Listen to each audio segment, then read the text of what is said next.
الرحمن الرحيم الحمد لله رب العالمين ثم الصلاة والسلام على رسول الله سيدنا ونبينا محمد وعلى آله وصحبه وسلم markii hore ilaahay baa mahad iska leh mahad rabbika bacdi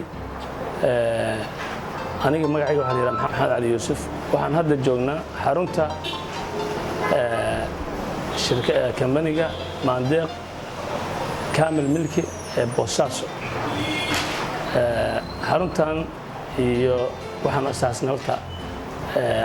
xaruntan 2016 baan geela barnaamijka asaasnay iyo ganacsi yar yar oo tukaamaysi ah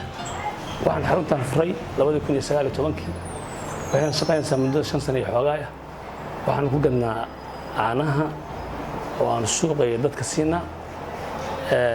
alxamdulillah hawshaasina waa noo fadhidaa waa noo hagaagsan tahay waxaan rabaa inaan u gudbo bangiga IBS oo barnaamijkayga qayb weyn ka qaatay oo iyo kobacayaga oo na taakuleeyay oo na maalgeliyay haddana aanu si fiican macaamilkaygu uu yahay oo macaamil fiican aanu kala kulannay annaguna aanu sidii aanu u noo maalgeliyay aanu u wadno barnaamijkaygii arrintaasna aad iyo aad ayaanu uga mahad celinaynaa halkan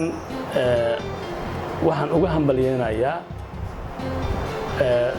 10 sano guuradii ka soo wareegtay asaaskii bangiga oo waqtigan hadda aan joogno 10 sano u xirantay waan uga hambalyeynaynaa hambalyo iyo ducada waan isugu daraynaa insha Allah